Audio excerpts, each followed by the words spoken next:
Alright, welcome to the channel. My name is Ben from G3CXO Photography, and this week I put out a story on my Instagram basically calling for beginner and sort of somewhat rookie photographers to ask questions, and in this video we're going to answer them. So the story I put out was, photographers, answer this story with any struggles you face as a beginner / young / amateur photographer. This can be everything from what camera to get all the way to business advice and taking those next steps to full time. I want to make a video to answer these questions. And you did not disappoint. Quite a lot of questions came in. So chances are this video will probably be split into two smaller videos just to make it a bit easier. And some of these questions I want to spend a little bit more time actually researching and giving you a proper answer. Now, for my YouTube channel, my mission is to help ambitious creatives escape any limiting environments, kill that fear of public failure, and turn their skills into an actual business so they become role models for the next generation. In this channel, I want to be sharing practical tips on building confidence, charging properly, finding clients, navigating their judgment, and breaking out of small worlds. This is all drawn from my own journey and my own experience, basically go from zero to a full-time creative business. So we're just going to jump straight into it. I've made some notes, I've copied some of the questions, but this is not really going to be a scripted video. This is very much a live thing. I've made notes, I've not practiced this, so I'm just going to go through some of the questions and we'll answer them as best as we can. So the first question I had through was from Nathan. So what are you struggling with? Motivation and confidence. Not gonna lie, I am sometimes too embarrassed to get my camera out in public. Sometimes I don't want people looking at me thinking, what is this guy a weirdo doing with a camera? Now, this was something I struggled with a lot when I started out with, and I do have some both practical advice and somewhat theoretical advice on this. I know what you mean. You kind of want to go out with a camera and take some photos of cars, but you just know that general public is going to give you some funny looks. One of the things that I did starting out that really made a difference to my confidence when shooting cars in public, and it's going to sound a bit weird, but it was branded clothing. I don't know what it was about it, but like just having a jumper with my logo on the front and back just made it feel like I knew, like it made me feel like I was like, ooh, I've got that brand on me now. People can't judge me because, you know, it's real, it's a business, they can't judge me. And having kind of business cards handy as well. You know, if someone comes up and goes, oh, what are you doing? Oh, I'm a photographer. And yeah, basically it was about presenting myself as a professional, on the surface at least, at the time. And I think that was a big thing that made a difference for me. That was like, I don't know what it was about it, it just gave me a confidence to just not care. Like if people come up to me, I'm like, oh, what are you doing? Oh, why are you taking pictures of this car for? And it was like, well, you know, I'm a business, this is what I do. It's especially applicable, as a lot of people know about me. In my early days, I was photographing my own car by myself. Now, if you have friends with you and you're photographing a client's car, for example, it's actually like, for me, that motivation and confidence wasn't a problem. But when you're trying to improve and you're photographing your own car, having branded clothing and having business cards and basically having like professional things on you to make you look like a professional, that really made the biggest difference for me. I think the other thing I want to point out as well is that I'd say 9 times out of 10, it's not, at least in my experience, I've been doing this for like 8 years, it's not cynical. It's mainly just people being nosy and just curious. And you know, I feel like I switched my mindset to, they weren't being cynical. They were looking at me, but they weren't being cynical. They were just being nosy.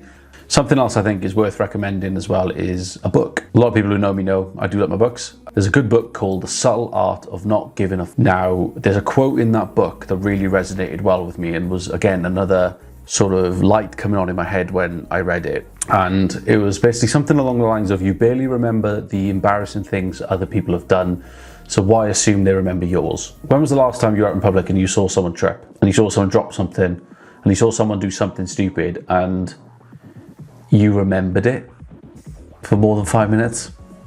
You know, the same thing applies to you. If someone walks past you and they see you doing something that you feel is stupid, and, you know, like say you trip, or say you're photographing a car that you feel silly doing, they're not going to remember you. They're not going to remember that unless you whip out a business card and you hand them a business card.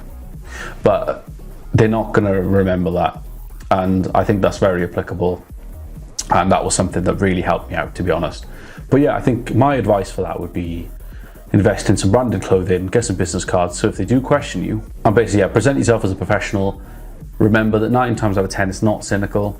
and I would recommend that book, or at least reading like a summary of it, or just audiobooking it or something, because there's a lot of things in there that really weirdly apply to influencers and public personalities and online personalities, which I've really applied myself, and that's basically the reason I'm sat in front of the camera right now. I'm going to move on to another question from Liam Griffiths. Gaining clients is my biggest issue. Now, this I feel like a lot of beginner photographers and early days creatives are really going to feel this one. Gaining clients that's obviously the biggest part of the job. I think for me personally, I probably spend about 50% of my time trying to gain clients. Now, what I do for that, I want to be giving you practical tips in these videos. Like, this is what I do and actually do. Lots and lots of outreach, whether this is cold outreach or warm outreach or family and friends or, you know, previous clients. I think you've got to be that photographer that people need to know you exist for a start, and you've got to keep reminding them that you exist. And you've also got to try and make sure that people who don't know who you are know you exist. And that's where things like social media and marketing in general come in.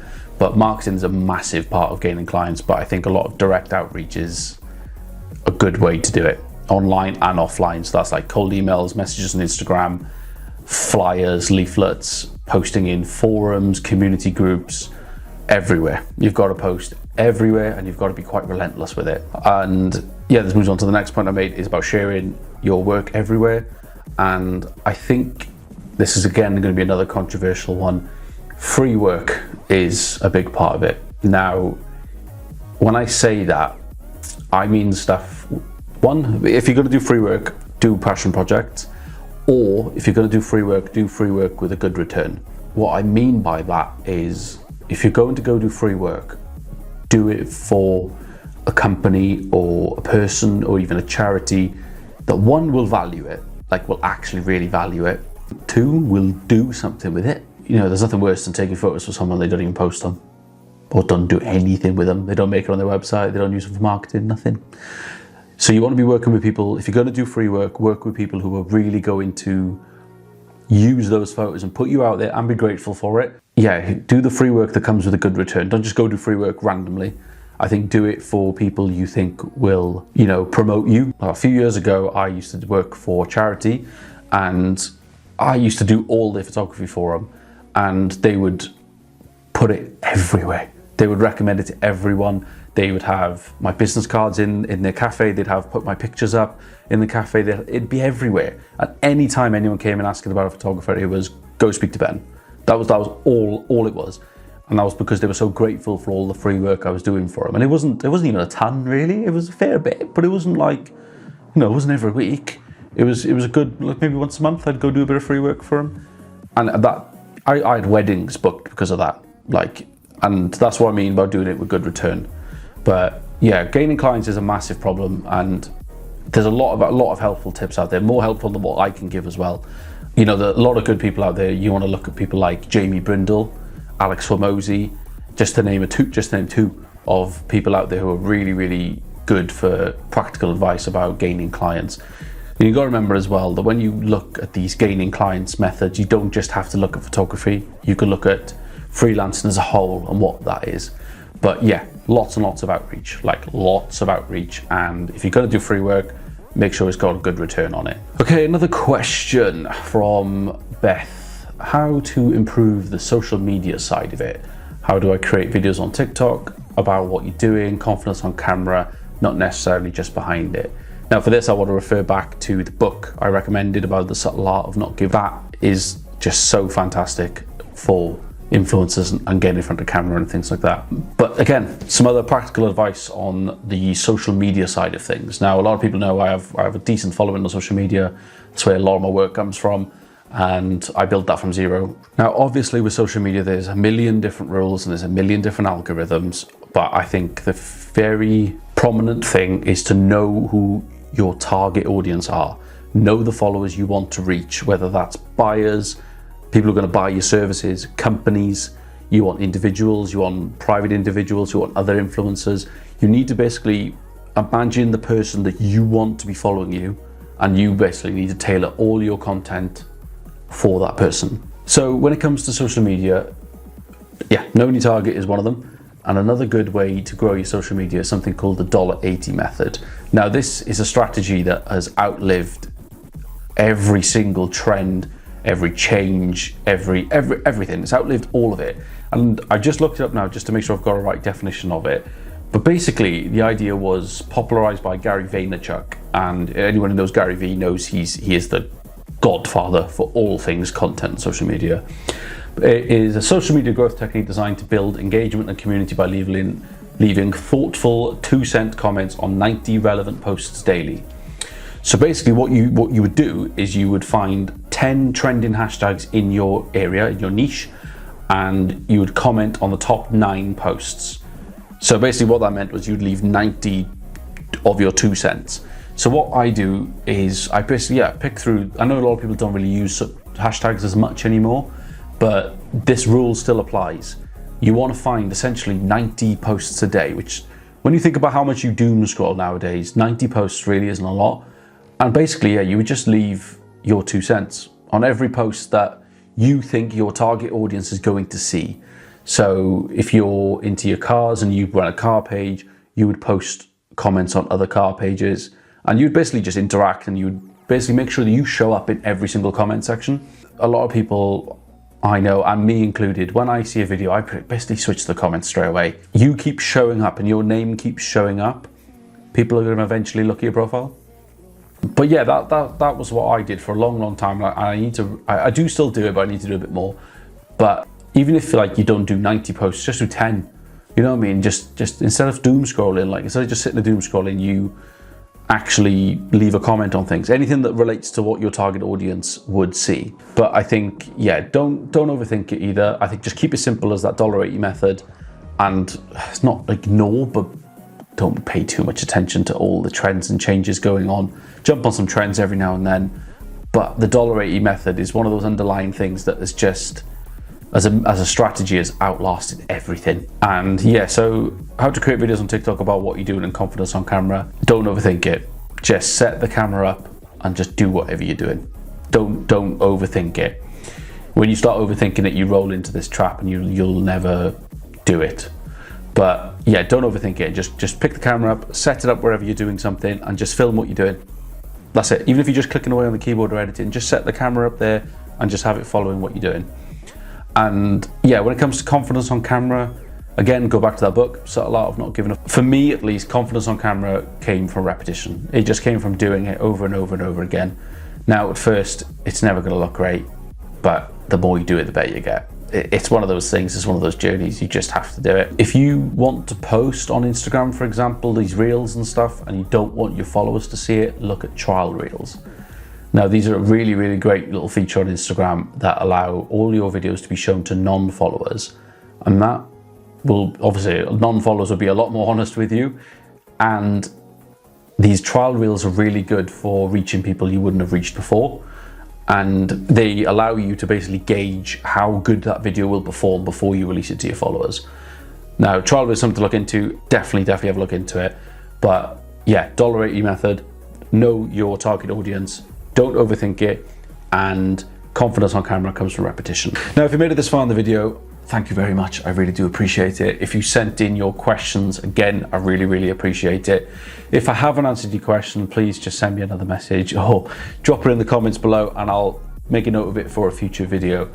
Now, as I said at the beginning of this video, I want this YouTube platform to become a place that helps ambitious creatives. I want to get out there and I want to really help young, ambitious creatives escape any limiting environments, kill their fear of public failure, and turn their skills into a real business.